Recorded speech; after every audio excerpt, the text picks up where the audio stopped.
우선 이렇게 unrealengine.com 홈페이지로 오셔서요. 오른쪽 위에 있는 다운로드 버튼을 눌러주시면은 에픽 게임즈 런처를 받으실 수 있습니다. 이 에픽 게임즈 런처를 실행하시면은요. 이렇게 여러분들이 에픽 게임즈 런처가 뜨는 걸 볼 수 있는데요. 여기에서 이 왼쪽에 있는 언리얼 엔진 탭, 그리고 위쪽에 있는 라이브러리로 가시면 여러분들의 컴퓨터에 언리얼 엔진을 버전별로 설치할 수 있고요. 또 여러분들이 만드시는 프로젝트를 관리할 수도 있습니다. 물론 아래쪽에 보시면은 여러분들이 마켓을 통해서 받은 에셋들도 여기서 관리하게 됩니다. 자, 우선 엔진을 설치하는 방법을 간단하게 설명드리자면요. 요 위에 있는 엔진 버전에서 오른쪽에 있는 추가 버튼을 눌러주시고요. 여기에서 버전을 고르시면 됩니다. 저는 이제 미리 5.4 버전을 설치해 놨는데요. 이번 시작해요 언리얼에서는 저희가 5.4 버전을 사용할 예정이니까요.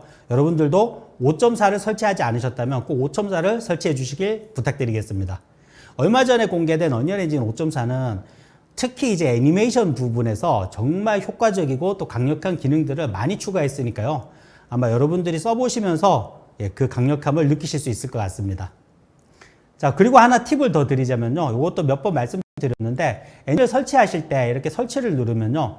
설치 위치 선택을 하게 되는데, 이때 그냥 설치하지 마시고, 옵션을 누르신 다음에 아래쪽에 이렇게 플랫폼을 지정하는 부분이 있습니다.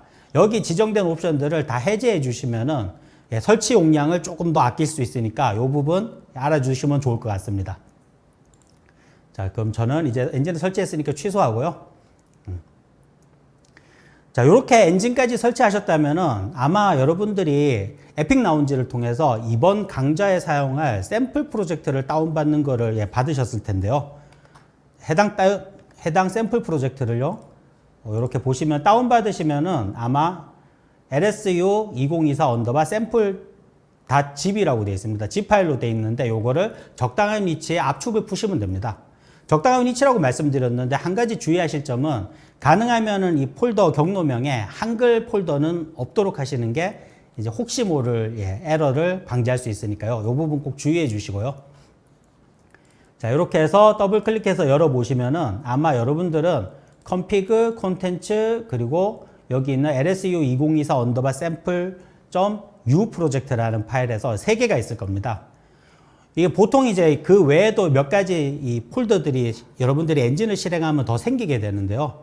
요거를 말씀드리는 이유는 보통 많은 분들이 이제 그 버전 관리 툴을 쓰시기 전에 프로젝트를 여러 컴퓨터에서 작업하실 때, 옮기실 때 이 프로젝트 폴더 전체를 압축해서 옮기시는 경우가 있는데요. 조금이라도 효과적으로 옮기시려면요. 여기 런처에서 받은 엔진 버전의 경우에는 config, 콘텐츠 폴더, 그리고 아래쪽에 있는 U 프로젝트 파일만 옮기시면은 문제없이 다른 컴퓨터에서 잘 실행시킬 수 있습니다. 자, 그러면은 우선 시작하기 전에 이번 저희가 제공했던 샘플 프로젝트의 에셋들과 또 이 5강까지 여러분들의 강의를 완료하셨을 때 어떠한 결과를 만들 수 있는지를 먼저 좀 보여드리도록 하겠습니다. 영상에 대해서 간단하게 설명을 드리자면요. 아마 언리얼 엔진을 깔아보신 분들은 많이 아실 거예요. 엔진을 처음 설치하면은 저희가 이제 템플릿이라고 해서 샘플 프로젝트들을 몇 가지 제공하는데 그 중에 많이들 쓰시는 게 바로 3인칭 템플릿이죠. 그 3인칭 템플릿을 여러분들이 설치하신 다음에 이 에디터 위에 있는 플레이 버튼을 누르면은 그 배경에 이 매니와 퀸, 저희 언리얼 엔진 5.0의 새로운 마스코트들입니다. 이 매니와 퀸 중에 한 명이 스폰되면서 플레이가 시작되게 됩니다. 근데 뭐 아시겠지만 사실 저도 사람인지라 저도 일하는 것보다는 집에서 뒹구는 게 훨씬 좋거든요.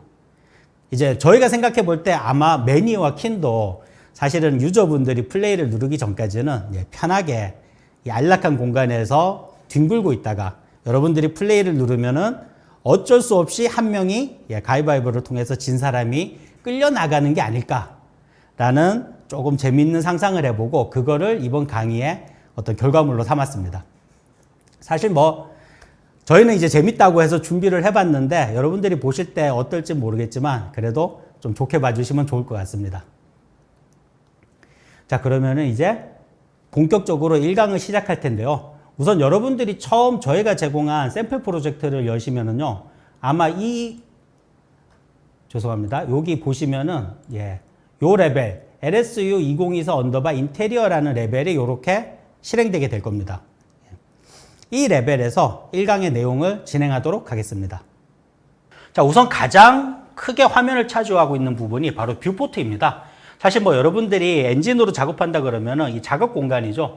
이 뷰포트에 보시면은 이 빈 방이 하나 있고요. 여기에 이번 강의에서는 다양한 에셋들을 배치하면서 기본적인 에디터의 활용법에 대해서 배워보도록 하겠습니다. 자, 뷰포트에서 가장 중요한 거는 먼저 카메라를 움직이는 거죠. 내가 원하는 화면을 볼 수 있어야 되니까요. 자, 카메라를 움직이는 방법은 크게 두 가지가 있습니다. 첫 번째는 바로 마우스를 이용하는 겁니다. 뷰포트에서 마우스 왼쪽 버튼을 이렇게 드래그 하시면요. 지금 보시는 것처럼 마우스 움직임에 따라서 전후 평행 이동을 하고요. 좌우로는 회전을 합니다. 또한 이제 마우스 오른 버튼을 드래그 하시면요. 이렇게 현재 위치에서 카메라를 360도로 회전시킬 수 있습니다.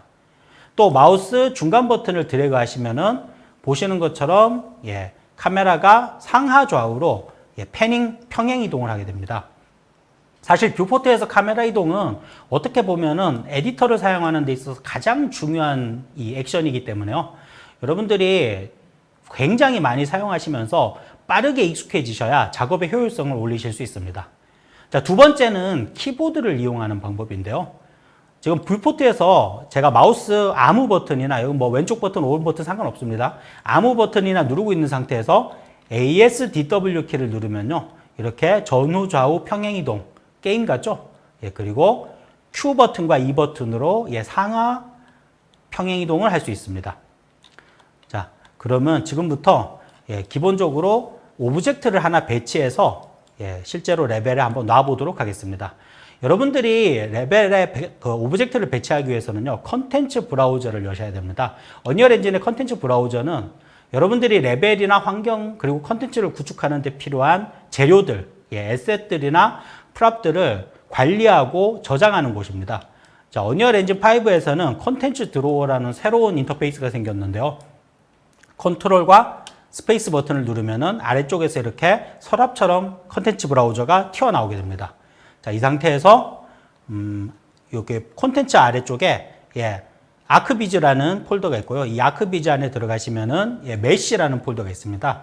이 메시라는 폴더에서 적당한 콘텐츠를 하나 배치해 보도록 하겠습니다. 저는 요걸로 해볼까요? SM 언더바 다이닝 체어를 드래그해서 이렇게 레벨에 배치하면요. 지금 보시는 것처럼 바닥에 파묻혀 있긴 하지만 에셋이 레벨에 배치되는 것을 확인하실 수 있습니다. 자, 이렇게 파묻혀 있으니까 좀 애매하죠? 그래서 위로 이렇게 이 트랜스폼을 이용해서, 트랜스폼 툴을 이용해서 위로 올리면 되는데, 처음에 여러분들이 이렇게 움직일 때 보면은 좀 딱딱딱 끊기는 느낌이 있죠? 이거는 바로 스냅이 걸려 있어서 그렇습니다. 뷰포트 오른쪽에 보시면은 오른쪽 위에 이렇게 이동, 회전, 그리고 크기에 대한 스냅이 걸려 있는데요. 여기서 이동과 크기에 대한 스냅을 풀어주도록 하겠습니다. 자, 풀고 나서 다시 트랜스폼 툴을 이용해서 화살표를 잡고 움직이면은 굉장히 부드럽게 움직이는 걸 볼 수 있고요. 이런 식으로 해서 레벨에 배치하시면 됩니다. 아까 제가 뷰포트에서 사실 효과적으로 움직이는 두 가지 방법에 대해서 설명을 드렸는데요. 기본적으로 여기에 더해서 컨텐츠를 작업할 때 가장 많이 쓰는 방식이 하나 있습니다. 그건 바로 레벨에 배치돼서 선택된 액터를 중심으로 카메라를 움직이는 겁니다. 지금 보시면은 액터를 이렇게 선택하신 상태에서요. 화면 어디서든 상관없이 F 버튼을 누르면은 카메라가 이렇게 그 바로 앞에 포커싱 되게 됩니다.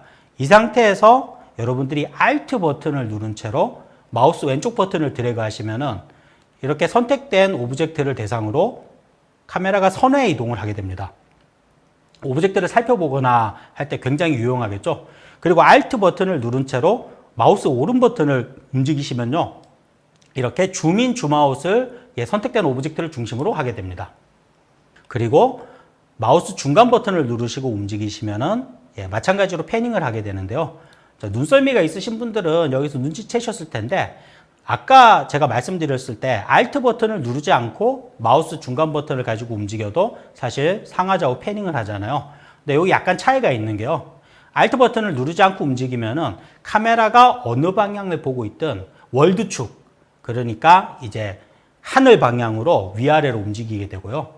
만약에 이 상태에서 여러분들이 Alt 버튼을 누른 채로 마우스 중간 버튼을 움직이면은 위아래는 위아래인데 카메라의 윗방향, 그러니까 카메라의 로컬 축을 기준으로 움직이게 됩니다. 자, 계속해서 오브젝트를 한번 움직여 보도록 하겠습니다. 다시 F 눌러서 조금 줌아웃을 통해서 저는 이렇게 많이 쓰는데요. 사실 사용해 보시면 아시겠지만 이미 DCC2를 사용하시는 분들은 이런 액터를 중심으로 한 카메라 이동이 굉장히 익숙하실 겁니다. 그리고 뭐 DCC2를 사용하지 않더라도 이거 한번 활용해 보시면 컨텐츠를 만드는데 가장 유용한 방법이기 때문에 여러분들이 빨리 익숙해지는 것을 훈련하실 필요가 있습니다. 자, 이 상태에서 지금 보면 화살표를 통해서 이동 트랜스폼 툴이 나와 있는데요. 물론 이걸 통해서 이동을 할 수 있고요. 근데 이 상태에서 여러분들이 만약에 회전을 하고 싶다. 그러면은 요 위에 아이콘을 누르셔도 되지만 이 버튼을 눌러서 회전 트랜스폼 툴로 변형을 하실 수도 있습니다. 자, 이렇게 되면은 당연히 이렇게 회전을 하실 수 있고요. 이 경우는 마찬가지로 아까 말씀드렸듯이 스냅이 걸려 있기 때문에 조금 이게 뚝뚝 끊어지는 느낌이 나는데요. 저 같은 경우는 회전은 대부분 스냅을 걸어놓고 쓰는 게 유용하더라고요. 그리고 마지막으로 R 버튼을 누르면은 R키를 누르면은 스케일을 조절할 수 있습니다. 자, 이렇게 전체적으로 스케일을 조절할 수도 있고 각 방향을 통해서 찌그러뜨릴 수도 있습니다. 자, 그러면 이제 의자 말고 다른 오브젝트들도 조금 더 배치해 보도록 하겠습니다. 다시 콘텐츠 브라우저를 열어보도록 하겠습니다. 컨트롤 스페이스바 누르시고요. 어떤 걸 놔볼까요? 저는 사실 레벨을 처음 구성하고 배치할 때는 자잘한 오브젝트를 배치하는 것보다는 좀 큼직큼직한 오브젝트를 배치하는 게 훨씬 효율적이고 또 빨리 느낌을 잡을 수 있어서 보통 이제 큰 오브젝트를 많이 배치합니다. 여기서 가장 큰 거를 찾아보면요. 아마 소파가 제일 클 것 같은데요. 이게 참 찾으면 항상 보이지 않더라고요. 한번 검색으로 여기 있네요. SM_카우치를 드래그해서 이렇게 레벨에 놓으면은 의자와 마찬가지로 지금 이제 땅바닥에 이렇게 파묻혀 있는 걸 확인할 수 있습니다. 사실 이제 언리얼 엔진에서 컨텐츠 브라우저에서 여러분들이 SS를 이렇게 드래그해서 꺼내면요. 기본적으로 여러분들이 꺼낸 그 면에, 바닥면에 대상 오브젝트의 피봇이 정렬되게 됩니다. 자, 이 아키비즈에 포함되어 있는 에셋들 같은 경우는요, 지금 보시면 이 오브젝트의 중심, 피봇이 진짜로 오브젝트의 중심에 있기 때문에 이 오브젝트들이 레벨에 배치할 때 이렇게 파묻혀 있게 됩니다. 근데 일반적으로는 사실 에셋 같은 경우에 특히 이제 레벨에 배치하는 에셋 같은 경우는 이 피봇이 보통은 여기에 있지 않고 바닥에 붙어 있게 됩니다. 왜 그러냐면요, 간단하게 생각해서 여러분들 만약에 이 침대를, 소파를 꺼내서 움직였다라고 생각을 해보세요. 항상 다시 올렸다가 위치를 맞춰줘야겠죠. 이거 굉장히 불편한 일입니다. 물론 이제 여기에 저희가 굉장히 유용한 툴도 하나 제공하고 있는 게요. 기본적으로 이렇게 좀 넉넉하게 올린 다음에 키보드에 엔드키를 누르면은 자동으로 이렇게 바닥에 딱 맞춰주게 됩니다. 하지만 이걸로도 좀 부족한 게 만약에 여러분들이 스케일을 조절한다고 생각해 보세요. 소파가 너무 납작하게 보여서 조금 위아래로 내리고 싶다 라고 할 때 지금 보시는 것처럼 피봇이 중간에 있으면요, 다시 밑으로도 파고 들어가 버립니다. 그러면 또 이렇게 여러분들이 올렸다가 엔드 버튼을 누르거나 여기에 맞는 어떤 움직임을 할 수밖에 없죠. 이건 굉장히 비효율적이죠.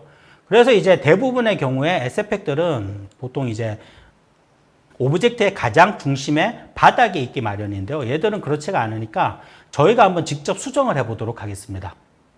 언리얼 엔진에서는 에셋을 수정하거나 편집할 수 있는 모델링 툴이라는 도구를 제공하고 있는데요. 어떻게 사용하느냐면요, 대상 오브젝트를 선택하고 그 다음 왼쪽 위에 있는 요 위에 있는 걸 툴바라고 합니다. 언리얼 엔진의 기본적인 명령들이 포함되어 있는데요. 여기에서 선택 모드에서 모델링을 선택하시면 됩니다. 자, 우선 더 진행하기 전에 이 모델링 모드에서 여러분들이 에셋에 뭔가 수정을 가하면요, 그건 영구적으로 파일에 저장이 되게 됩니다.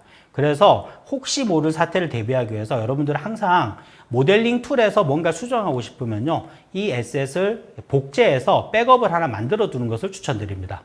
자, 백업을 만들기 위해서는 우선 다시 컨텐츠 브라우저로 가야 되죠.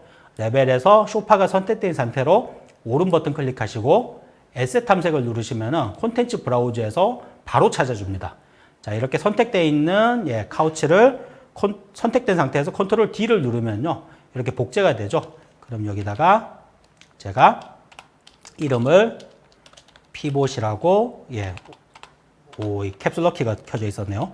예, 피봇이라고 붙인 다음에, 예, 전미사를 붙인 다음에 이 복제한 대상을 이 레벨에 배치되어 있는, 예, 그냥 카우치와 교체할 겁니다. 물론 이제 드래그하고 지울 수도 있지만 간편하게 하기 위해서는요, 레벨에 이렇게 저장되어 있는, 예, 선택된 에셋을 이렇게 레벨에 가셔서 교체하고자 하는 에셋에 오른 버튼 클릭하시면요, 지금 보시는 것처럼 선택된 액터를 다음으로 대체라고 해서 컨텐츠 브라우저에 선택되어 있는 액터로 바로 교체가 가능합니다.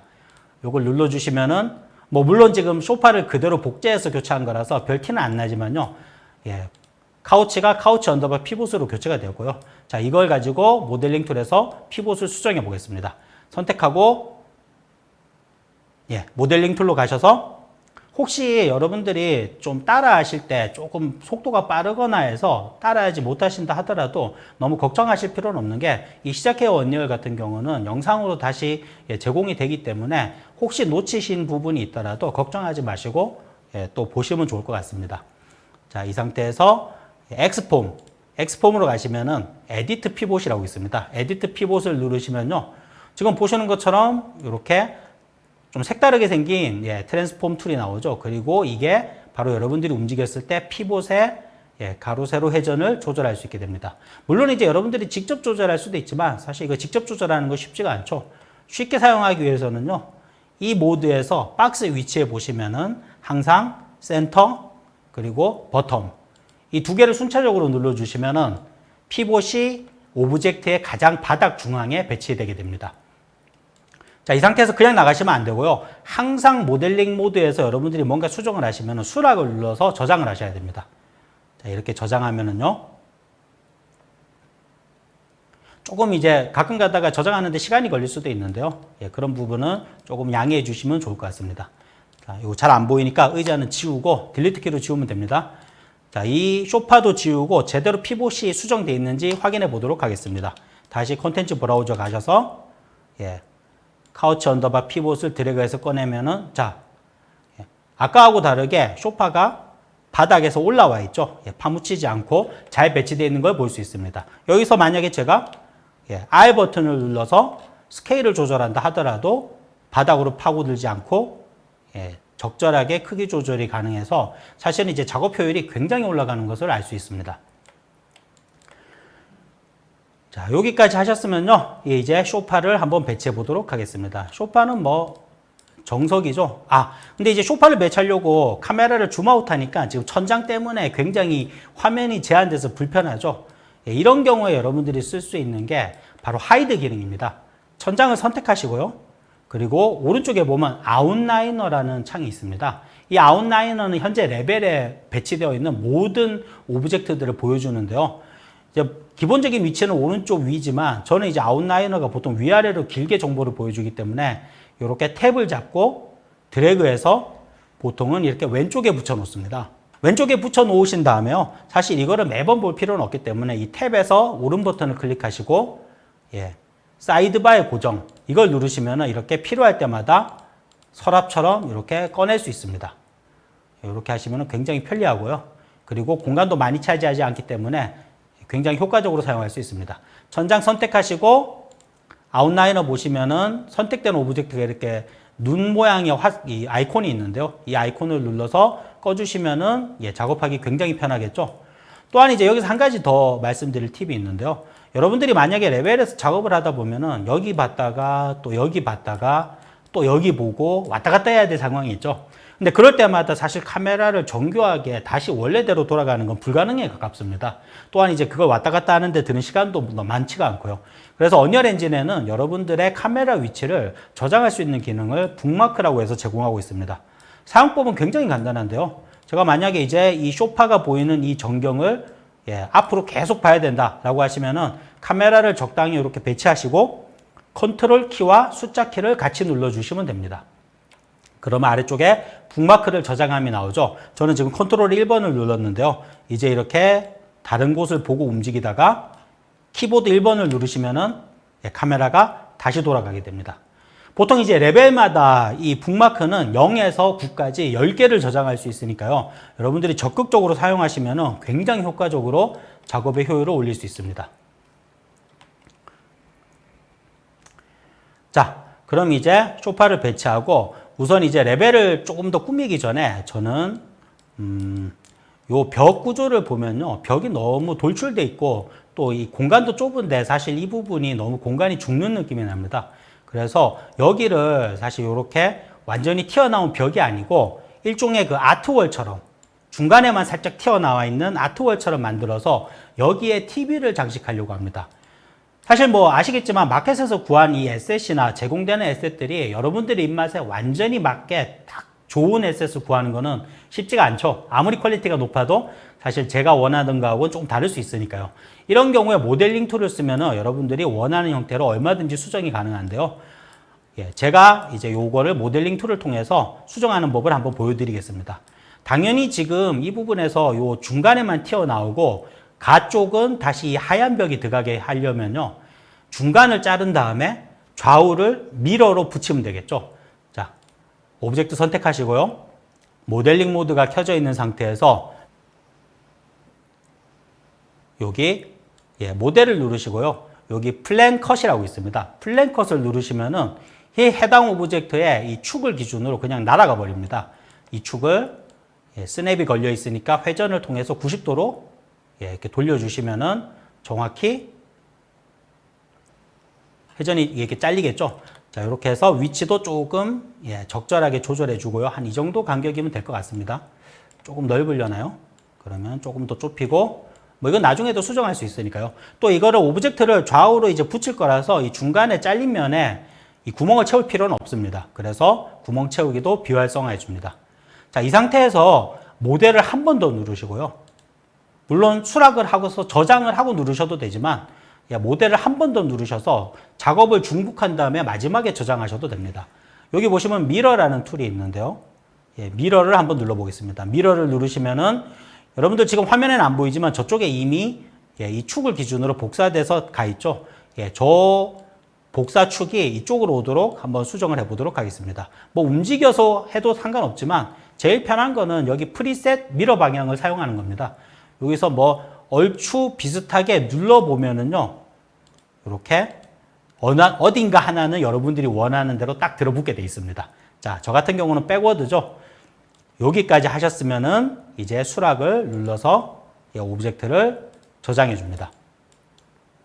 자, 지금 저장했는데 가끔 이런 경우가 있습니다. 이렇게 오브젝트를 미러링해서 붙일 때 보면은 지금 보시면은 이렇게 이 몰딩이라고 하죠. 몰딩 부분에 노말이 깨져버리는 것을 확인할 수 있습니다. 모델링은 그대로 있는데 노말 값이 틀어져 있는 건데요.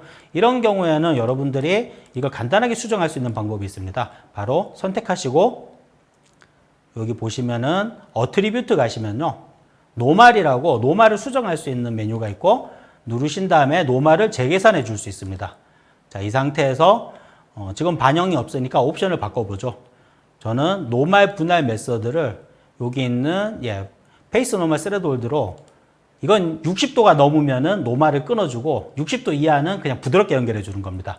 자, 이렇게 이 옵션을 바꾸니까 정상적으로 돌아오는 걸 볼 수 있죠. 여기서 노말 편집에 수락을 하면은 문제가 해결됩니다. 자, 이제 이 벽을 적절하게 조정해 보도록 하겠습니다. 우선 이렇게 튀어나가 있는 부분을 안쪽으로 당겨야 되는데요. 이렇게 하기 위해서는 메쉬를 선택하신 다음에요. 여기 메쉬 누르시고요.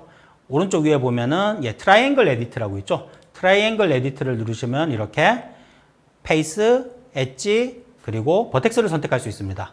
보통 근데 일반적으로는 사실 제가 볼 때는 엣지나 페이스를 선택할 일은 거의 없고요. 버텍스만 이렇게 해놓고 버텍스만 선택하시는 게 훨씬 편합니다.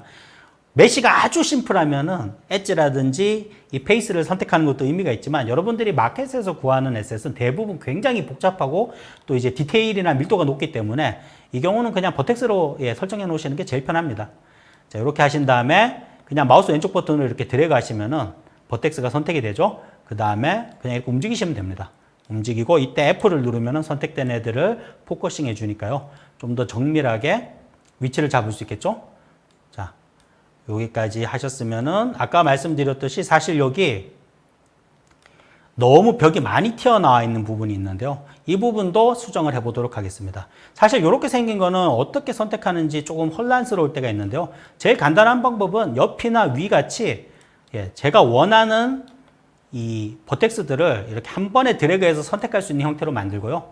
드래그해서 이렇게 그냥 선택하시면 됩니다. 자, 그럼 다 선택됐죠? 이 상태에서 원하는 만큼 안쪽으로 밀어서 조금 이쁜 아트월이 되도록 만들어 주겠습니다. 자, 여기까지 하셨으면은 수락을 눌러서 저장을 해줍니다. 자, 별도의 DCC 툴이라 뭐 여러분들이 익스포트 임포트를 통하거나 혹은 다른 마켓의 에셋들을 찾아볼 필요 없이 원하는 대로 에셋을 수정할 수가 있는 걸 확인할 수 있는데요. 모델링 툴이 물론 여러분들이 이걸 통해서 에셋을 완전히 처음부터 만든다라고 생각하시면 굉장히 어렵지만 이미 있는 에셋들을 여러분들의 입맛에 맞게 수정한다라고 하면 정말 강력한 도구니까요. 꼭 한번 사용해 보시는 것을 제가 추천드리겠습니다. 자, 이어서 레벨을 조금 더 수정해 볼까요? 레벨을 이렇게 보시면요. 지금 이 벽에 튀어나온 부분을 집어넣은 바람에 이 몰딩이 여기서 끊어져 버렸죠. 그래서 정면의 벽을 선택하시고 마찬가지로 메쉬, 트라이앵글 에디터를 통해서 이 몰딩을 옆으로 당겨 주겠습니다. 자, 이때 여러 군데에 있는 이 몰딩, 이 버텍스를 한꺼번에 선택하기 위해서는요.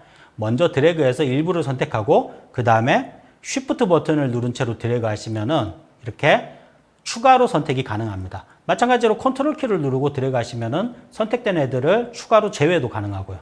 다시 쉬프트 눌러서 드래그하고 이거를 옆으로 이렇게 밀어주면은 몰딩이 겹쳐지면서 이제 문제없이 벽들이 맞붙어져 있는 것을 볼 수 있습니다. 수락 누르시고요. 자, 하는 김에 여기 너무 밋밋하니까요. 여기 창문도 하나 더 뚫어줄까요? 창문은 옆에 있는 창문과 비슷하게 만들어 주도록 하겠습니다. 사실 이런 경우에 여러분들이 이 창문과 비슷한 크기를 눈대중으로 만들긴 굉장히 어렵습니다. 그래서 이런 경우에는 이런 걸 사용하면 좋은데요. 이미 이 창문 크기에 맞는 창틀이라든지 또 블라인드 같은 것들이 이미 있죠. 이렇게 블라인드나 그리고 아래쪽에 대리석도 있어요. 턱도 있으니까 이걸 모두 선택하신 다음에 Alt 버튼을 누르고 트랜스폼의 이동 툴을 움직이시면요. 이렇게 오브젝트가 복제되게 됩니다. 복제해서 적당하다고 생각되는 위치까지 이렇게 움직여 주시고요. 요거를 기준으로 해서 창문을 뚫을 건데요. 자, 여기까지 하셨으면 실제 창문은 다른 방식으로 뚫을 겁니다. 우선 다시 모델링 모드로 가셔서요. 생성을 누르시면은 박스가 있습니다. 박스를 선택하시고 벽에다가 이렇게 클릭하시면은 벽에 딱 이렇게 정렬된 박스가 생기죠. 수락을 눌러서 박스를 생성하고 이 박스를 크기를 적당히 맞춰서 여기서 뭐 정확하게 맞추실 필요는 없습니다. 어차피 정확하게 맞출 수도 없고요. 그렇게 해서 두께는 좀 두껍게 해서 벽을 관통하게 만드셔야 됩니다. 뭐 마야나 맥스 쓰신 분들은 잘 아실 거예요. 불린을 통해서 겹쳐져 있는 영역을 제거할 겁니다. 자, 이렇게 맞춰 주셨으면요. 이제 기본적으로 제거되어야 될 벽 그리고 제거할 이 상자 이렇게 순서대로 선택하시고 이번에는 모델로 가셔서요. 여기 보시면 불린이라고 있습니다. 불린을 선택하시면은 이렇게 상자의 영역이 그대로 날아가는 걸 확인할 수 있습니다. 자, 이 상태에서 상자의 크기나 이런 것들을 조절할 수 있는데요. 여기서도 WER을 통해서 이 트랜스폼 툴을 조절할 수 있고요. 제가 이렇게 이미 창틀을 갖다 놨기 때문에 지금 보시면 아시겠지만 훨씬 편하게 크기라든지 이런 것들을 옆에 창문에 맞출 수 있겠죠. 이렇게 크기를 조절해서 적당히 창틀과 조금 겹쳐지게 만들고요. 그 다음에 위아래로도 트랜스폼을 조금 조절해서 턱과 아래쪽에 있는 난간 부분이 이렇게 겹쳐지게 만들겠습니다. 조금 더 작게 해볼까요? 조금 큰 것 같으니까요. 조금만 더 작게 하겠습니다. 자, 이렇게 작게 한 다음에요. 그 다음에 수락을 누르시면은 벽에 창문이 하나 아주 쉽게 생기는 걸 확인할 수 있습니다. 자, 만들긴 만들었는데 지금 보시면은 이렇게 상자로 파낸 부분에 머티리얼이 적용되어 있지 않죠? 여기는 당연히 벽지와 똑같은 머티리얼을 적용할 거라서요. 오브젝트를 선택하시고 오른쪽에 있는 다양한 정보를 보여주는 디테일 창을 보시면요. 이 벽에 머티리얼, 그러니까 이제 색이라든지 재질을 표현하는 에셋들이 설정되어 있는 걸 볼 수 있습니다. 엘리먼트 0, 1, 2라고 해서 이 벽 같은 경우는 3개 부분의 머터리얼을 사용하고 있는데요. 사실은 이제 원래 2개였는데 지금 제가 벽을 뚫으면서 이 벽 부분이 하나가 추가된 겁니다. 당연히 이 경우는 벽지하고 똑같은 걸 넣을 거니까요. 여기 엘리먼트 0이 벽지입니다. 이 벽지의 머터리얼을 선택해야 되는데요. 언리얼 엔진에서 오브젝트를 선택하는데 가장 간단한 방법은 지금 요 모든 이제 이 오브젝트를 지정하는 창에 보시면 이렇게 화살표와 돋보기가 있습니다. 폴더에 돋보기가 있는데 이 폴더에 돋보기를 누르면은 현재 지정된 에셋을 컨텐츠 브라우저에서 바로 찾아줍니다. 자, 이렇게 찾아진 상태에서요.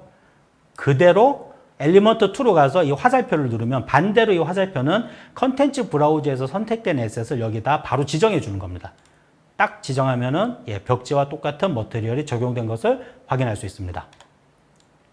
자, 이렇게 레벨을 어느 정도 고쳤으니까요. 자, 이제는 마켓플레이스나 혹은 이제 샘플 프로젝트에 들어있는 에셋을 통해서 한번 꾸며보도록 하겠습니다.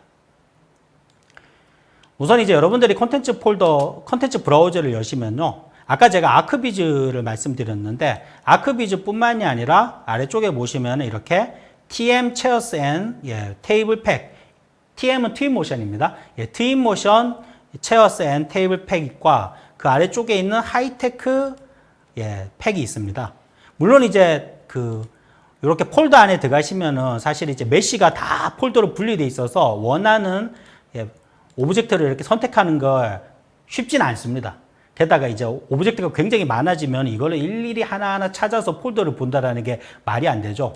이런 경우에 여러분들이 편하게 쓸 수 있는 게 바로 컨텐츠 브라우저의 필터 기능입니다. 필터는 이 컨텐츠 브라우저의 검색창 있죠? 검색창 왼쪽에 이 짝대기 3개 아이콘을 누르시면요. 필터를 설정할 수 있습니다. 아래쪽에 전체 필터가 있고 위쪽에는 많이 쓰는, 자주 쓰는 것들만 모아놨는데요. 여기서 스태틱 메시, 그러니까 레벨에 배치하고 한번 배치하면 움직이지 않을 메시들, 변형되지 않는 메시들을 저희는 스태틱 메시라고 하는데요. 이 스태틱 메시를 이렇게 체크하시면요. 필터가 활성화되고 스태틱 메시의 색깔이 들어온 걸 볼 수 있습니다. 자, 이 필터에 색깔이 들어와 있다는 건 뭘 뜻하냐면요. 현재 왼쪽에서 선택된 폴더와 그 폴더 안쪽에 있는 모든 하위 폴더를 다 뒤져서 스태틱 메시를 다 찾아서 한 번에 보여주는 기능입니다.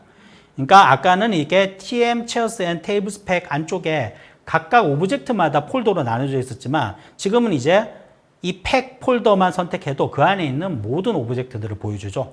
마찬가지로 만약에 제가 콘텐츠 제일 상위를 누르면은 그 상위 아래쪽에 있는 아크비즈라든지 캐릭터라든지 혹은 이제 TM 체어 이 모든 팩들을 한꺼번에 보여주게 됩니다. 이렇게 하시면 훨씬 여러분들이 편하게 에셋을 찾고 사용하실 수가 있습니다. 자, 여기서 저는 체어 앤 테이블 팩에서 컴퓨터 책상을 한번 놔보도록 하겠습니다. 자, 여기는 이제 여러분들의 취향이니까요. 저는 조금 특이하게 생긴 요 테이블, 다이닝 요거를 컴퓨터 책상으로 한번 배치해 보겠습니다. 아마 구조상으로 볼 때는 요 마이너스 Y가 앞인 것 같죠? 이렇게 90도로 돌리고요. 아까도 말씀드렸지만 이 회전은 대부분의 경우 지금 보시는 것처럼 스냅을 켜놓는 게 굉장히 편리합니다. 자, 움직인 다음에 꼭 카메라를 이렇게 따라가실 필요 없이 그냥 F키 누르시면은 이렇게 바로 카메라가 따라가고 또 움직인 다음에 만약에 여러분들이 수정할 게 필요하다. 그럼 또 F키를 누르시면 됩니다.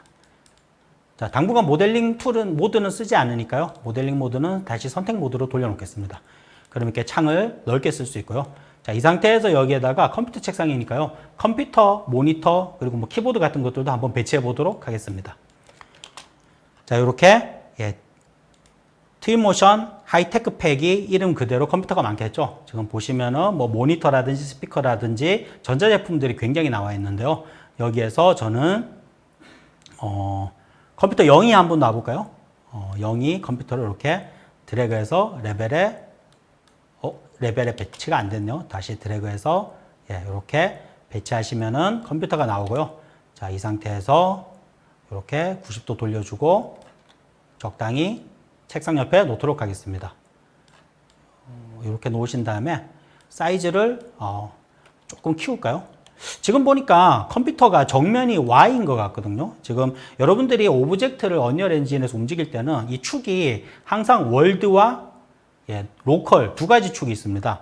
여기 보시면은 이렇게 사각형 모양의 로컬 오브젝트의 기준의 축이고요. 그 다음에 요 지구본 모양이 월드. 그러니까 오브젝트 방향이 어떻든 간에 월드를 기준으로 XYZ축이 정해지는 거죠. 물론 이걸 눌러서 선택하실 수도 있지만 여러분들 단축키 알아두시면 편하겠죠. 컨트롤과 물결 무늬를 누르시면요. 이게 전환이 됩니다. 그래서 지금 로컬을 보시면은 Y가 컴퓨터의 앞이죠. 이걸 볼 때 아마도 책상도 제가 지금 실수한 것 같은데요. 반대로 여기가 앞인 것 같습니다. 이거 취향이긴 한데요. 저는 이런 거 그냥 못 넘기거든요. 자, 이렇게 해서 배치하고 컴퓨터를 배치했으니까 이제 모니터도 한번 배치해 볼까요? 다시 컨트롤 스페이스 눌러서 컨텐츠 브라우저 여시고 모니터 다양한 모니터들이 있는데 저는 이 커브드 모니터가 좋더라고요. 최근에 제가 커브드 모니터 쓰는데 생각보다 많이 편했습니다. 자, 이렇게 커브드 모니터 하나 꺼내서 마찬가지로 드래그하고 지금 제가 드래그해서 놨는데 보시면은 바닥이 아닌데도 불구하고 이 면에 딱 정렬되는 걸 볼 수 있죠. 자, 이렇게 해서 이렇게 배치하시면 됩니다. 사이즈가 조금 작은 것 같으니까요. 조금 키워주도록 하겠습니다. 자, 이렇게 하고 당연히 컴퓨터니까 키보드와 마우스도 있으면 좋겠죠. 마찬가지로 다시 컨트롤 시프트 누르시고요. 그 다음에 여기 보면 마우스가 두 개가 있는데요. 저는 오른쪽에 있는 커다란 마우스를 선택하겠습니다. 선택해서 적당히 배치하시고 그리고 다시 컨텐츠 브라우저를 열어서 키보드도 이렇게 배치하겠습니다. 키보드도 배치하면은 이 경우는 너무 좀 약간 반듯한 느낌이 있으니까요. 이때는 스냅을 잠깐 푸시고 조금 미묘하게 틀어주셔도 괜찮을 것 같습니다. 자, 이렇게 키보드까지 배치한 근사한 책상이 생겼습니다. 다시 스냅을 켜주고요. 자, 보시면은 사실 지금 보신 것처럼 이렇게 마우스라든지 키보드라든지 혹은 모니터, 컴퓨터 같이 반듯하고 사실 밑면이 명확한 오브젝트들은 배치하는 게 굉장히 편합니다. 이건 그냥 드래그 해놓고 그냥 Z축으로 회전만 시키면 되니까요. 하지만 만약에 좀 모양이 이 사각형이 아니라 동글동글하거나 혹은 길쭉하게 생긴 건 어떨까요? 예를 들면은 제가 책상 위에 컨트롤 스페이스 눌러서 콘텐츠 브라우저 열고 요거 좋네요. 이 VR 기기를 배치한다고 하면 어떨까요? 당연히 이제 이 헤드셋 같은 경우는 크게 문제가 없습니다. 헤드셋은 지금 보시면은 어차피 반듯하니까요.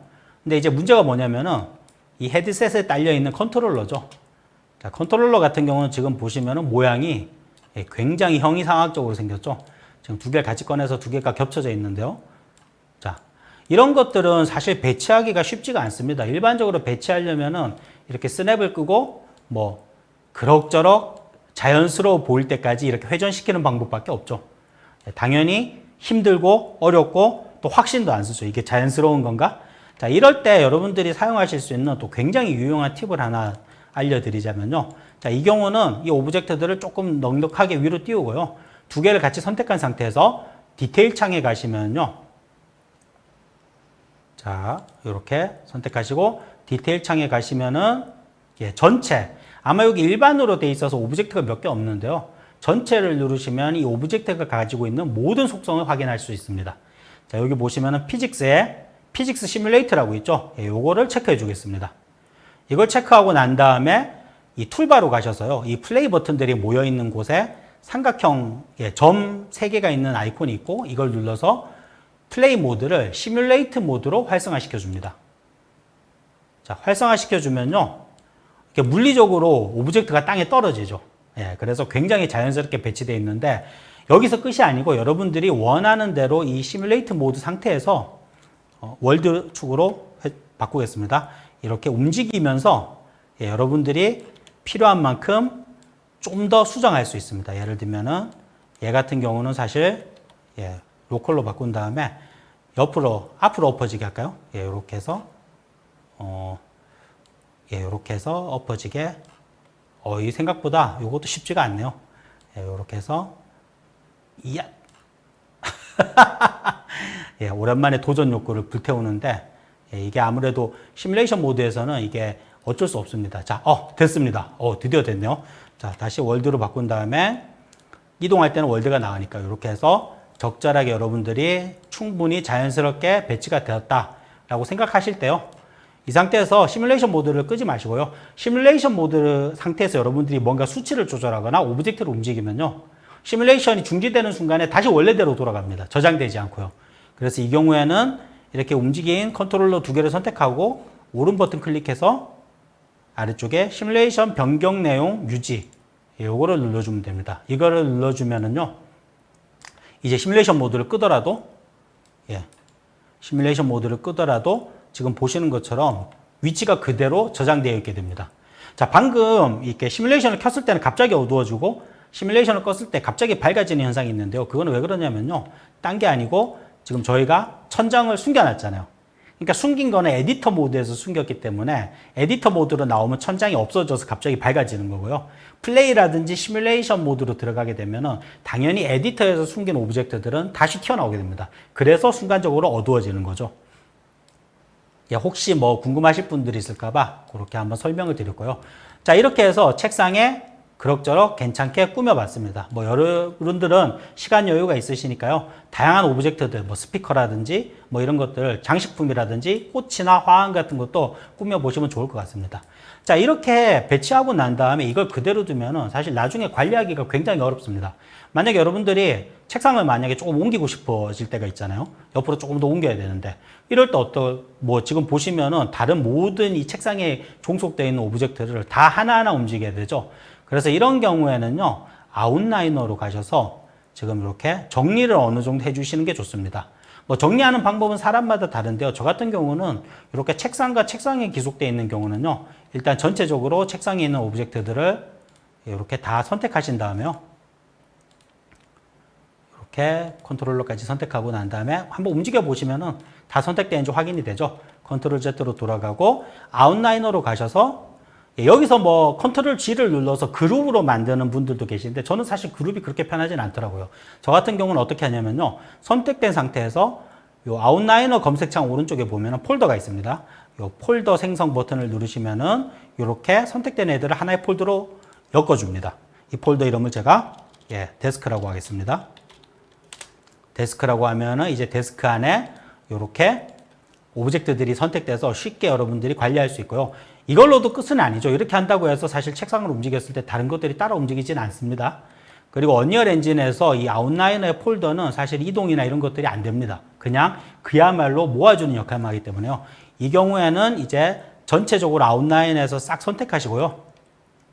그 다음 컨트롤 키를 누르고 책상을 눌러서 책상만 선택을 해제해 줍니다. 선택을 해제해 준 상태에서 다시 아웃라이너로 가서 선택된 애들을 드래그해서 이렇게 책상 위에 놓으면은 책상에 자식으로 나머지 오브젝트들이 배치되게 됩니다. 자, 이렇게 해놓으면 뭐가 좋냐면요. 나중에 여러분들이 책상을 이렇게 움직여서 위치를 조절하거나 각도를 바꾸더라도 나머지 배치되어 있는 것들이 항상 제대로 따라다니고요. 당연히 이렇게 하위로 들어간 애들도 여기에서 여러분들이 필요에 따라서 별도로 수정을 하고 그 수정이 그대로 책상을 움직여도 유지되게 됩니다.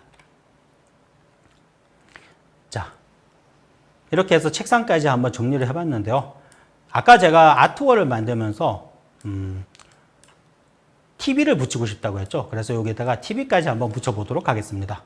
컨트롤 스페이스 눌러서 컨텐츠 브라우저 열고요. 이번에는 아크비즈로 가서 적당한 테이블, 아무래도 이제 TV 장식장이 있으면 좋겠죠. 그래서 TV 장식장을 한번 찾아보도록 하겠습니다.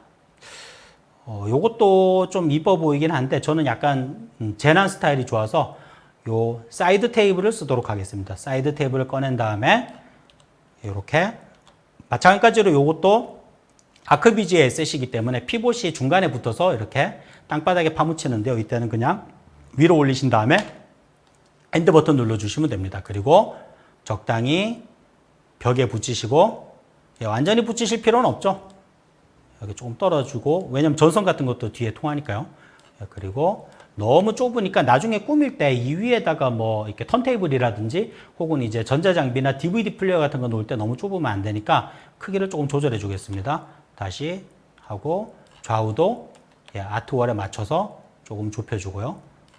그리고 나서 이렇게 배치하면 되는데요. 자, 여기서 뭐 아까 제가 말씀드렸지만 크기를 위아래로 조절하지 않았기 때문에 굳이 이제 엔드 버튼을 눌러서 바닥에 다시 정렬할 필요는 없는데요. 여러분들이 엔드 버튼을 쓰실 때 주의하실 점이 아까도 말씀드린 것 같은데 사실 이 대상의 바닥에 컬리전, 그러니까 언리얼 엔진에서는 이 물리 엔진이기 때문에 서로 충돌을 감지하는 어떤 별도의 눈에 보이지 않는 메시가 오브젝트에 포함되어 있습니다. 이걸 콜리전 메시라고 하는데요. 이 콜리전이 포함되어 있는 메시들만 이게 작동을 합니다. 여러분들이 만약에 움직였을 때 제대로 안 움직이거나 완전히 밑으로 빠진다 그러면은 그 밑에 있는 바닥은 콜리전이 없을 가능성이 높습니다. 두 번째로 이게 작동을 안 하는 경우는요. 컬리전이 있는 오브젝트들끼리 겹쳐 있는 경우에도 제대로 작동을 하지 않습니다. 그래서 만약에 여러분들이 충분히 바닥에 콜리전이 있는데도 불구하고 얘가 올려서 엔드 버튼을 눌렀을 때 내려가지 않는다 라고 하시면 아마 다른 오브젝트가 이렇게 겹쳐져 있는 거니까요. 그때는 여유 있게 딴 데로 빼신 다음에 엔드 버튼을 눌러서 맞추고 그리고 다시 아래쪽을 맞추는 게 훨씬 효과적인 방법입니다. 자, 여기에 테레비도 하나 배치해 보도록 하겠습니다. 컨트롤 스페이스 누르고 하이테크로 가서 자, TV는 어떤 걸 놓을까요? 예, TV는 뭐 일단은 거거 익선이죠. 큰 게 좋죠. 이 TV 영위를 놓도록 하겠습니다. TV 영위를 테이블 장식장에 놓고 스냅이 풀려 있네요. 회전에 스냅을 걸고 이렇게 180도 돌려주겠습니다. 근데 지금 보니까 TV가 디자인이 괜찮긴 한데 저는 조금 더 크게 벽걸이로 붙이고 싶은 느낌이 드네요. 그래서 벽걸이로 붙이려면 이 다리가 없어져야겠죠. 당연히 이 다리를 없애는 것도 모델링 모드에서 여러분들이 충분히 하실 수 있습니다. 오브젝트 선택하시고요. 이 경우에도 아까 말씀드렸지만 이 다리가 있는 TV도 쓸 일이 있기 때문에 이거는 항상 복제를 통해서 콘텐츠 브라우저에서 선택된 상태로 컨트롤 D 눌러서 복제하시고 그 다음에 얘를 복제된 애를 선택된 상태에서 레벨로 가서 바꾸고자 하는 오브젝트의 오른 버튼 클릭하시고 선택된 액터를 다음으로 대체해서 누르시면은 모양은 다른 것 같지 않지만 일단은 바뀌었습니다. 복제된 TV03으로 바뀌었고요. 자, 이 상태에서 다리를 없애보도록 하겠습니다. 선택된 상태로 다시 모델링 모드로 들어가서요. 뭐 당연히 이제 일부 메시를 삭제하거나 뭐 분리하거나 별도의 메시로 저장하는 방법은 너무 다양하기 때문에 어떤 방식으로 해도 상관이 없습니다. 예를 들면 뭐 저런 것도 가능합니다. 뭐 텍스처라든지 머티리얼 아이디를 다르게 저장하고 그 머티리얼 아이디를 기준으로 메시를 나누거나 지우거나 선택할 수도 있고요. 하지만 여기서는 간단하게 할 수 있는 방법으로 메시로 가셔서 트라이앵글 셀렉트를 이용하시면 됩니다. 트라이앵글 셀렉트를 하시면은 자, 이렇게 브러쉬 형태가 나오게 되는데요. 브러쉬이기 때문에 여기 여러분들 많이 쓰는 단축키 있죠? 괄호 버튼을 통해서 확대 축소가 이렇게 간단하게 됩니다. 하고 이걸 이렇게 칠하면 그냥 버텍스나 페이스가 선택만 되는 색깔이 칠해지는데요. 그렇게 하지 않고 왼쪽에 보시면은 선택 모드가 있습니다. 선택 모드 가셔서 브러쉬 말고 All Connected. 이거 뭐냐면은 선택된 면이 연결되어 있는 한 덩이의 메시들을 한꺼번에 선택해 줍니다. All Connected 한 다음에 아무데나 한 군데 이렇게 선택하시면은 전체 다리가 선택되는 걸 보일 수 있습니다. 자, 이렇게 해서 여러분들이 만약에 다른 데 필요하시면요. 여기 보시면은 뭐 듀플리케이터나 세퍼레이트나 뭐 이런 걸 통해서 별도의 오브젝트로 저장할 수도 있지만 저는 지금 필요가 없으니까 딜리트 하겠습니다. 뭐 딜리트 여기서 누르셔도 되고 키보드 딜리트 버튼을 누르셔도 삭제가 됩니다. 자, 삭제하셨으면은 뭐 수락 누르기 전에 피봇도 조절해 보죠. 왜냐하면 다리가 있는 경우에는 피봇이 당연히 이제 그 TV 다리 가장 바닥 중간에 있는 게 제일 편하지만 사실 이건 벽걸이잖아요. 그러니까 피봇이 뒤에 있는 게 편하겠죠. 그래서 다시 이번에는 엑스폼으로 가서 에디트 피봇 누르시고요. 요거를 맨 뒤로 붙이기 위해서는 여기 뭐 사실은 XYZ 쪽에 돌아가 있는 경우가 많기 때문에 여기 뭐 레프트 라이트 프론트가 꼭 여러분들이 생각하는 레프트 라이트 프론트는 아닙니다. 하지만 뭐 알 필요 없죠. 원하는 게 나올 때까지 눌러보면 됩니다. 레프트인가요? 레프트를 누르니까 지금 오브젝트의 테레비의 뒷부분에 딱 정렬이 되죠. 자, 그리고 벽에 붙어야 되는 부분이니까 여기서는 수동으로 피봇을 조금 내려서 아래쪽에 이렇게 위치시키겠습니다. 자, 이 상태에서 수락 눌러주시면은 TV가 저장이 되고요. 이제 이렇게 되면은 벽에 이렇게 한번 붙여 놓으시면 그 다음부터 여러분들이 뭐 위치를 조절하거나 좀 위로 올릴까요? 그 다음 크기를 조절하더라도 사실은 뭐 위치를 다시 조절할 필요 없이 이렇게 항상 뒤에 잘 붙어 있는 것을 확인할 수 있습니다. 이 피봇이 굉장히 중요하다는 거 좀 이해해 주시면 좋을 것 같고요. 사실 저희가 모델링 모드가 없을 때는 이 피봇을 바꾸기 위해서 이미 있는 에셋을 외부로 익스포트해서 뭐 맥스나 마야에서 피봇을 고치고 다시 엔진으로 가져오고 이런 것들이 일반적이었는데 언리얼 엔진에 모델링 모드가 들어가면서 이제 이런 불편하고 비효율적인 작업 공정을 개선할 수 있게 된 거죠. 자, 여기까지 했는데요. 사실 지금 이제 첫 번째 시간에 저희가 이 레벨을 전체를 다 꾸미는 거는 사실 현실적으로 불가능합니다. 현실적으로 불가능하기 때문에 우선 오늘 강의에서는 제가 이 레벨들, 콘텐츠 브라우저에서 다양한 에셋들을 통해서 여러분들이 레벨에 배치하고 수정하고 또 활용하는 방법에 대해서 기본적인 것들을 제가 안내해 드렸습니다. 자, 요것들을 이용해서 여러분들이 다양한 에셋들을 배치해 보시면 좋을 것 같고요. 요 강의가 마치고 난 이후에는 라이브 Q&A를 통해서 이번 강의에서 여러분들이 궁금한 점이 있으셨으면 저희가 답변을 드릴 테니까요. 계속 기대해 주시면 좋을 것 같습니다. 자, 그럼 1강은 여기서 마치도록 하겠습니다. 감사합니다.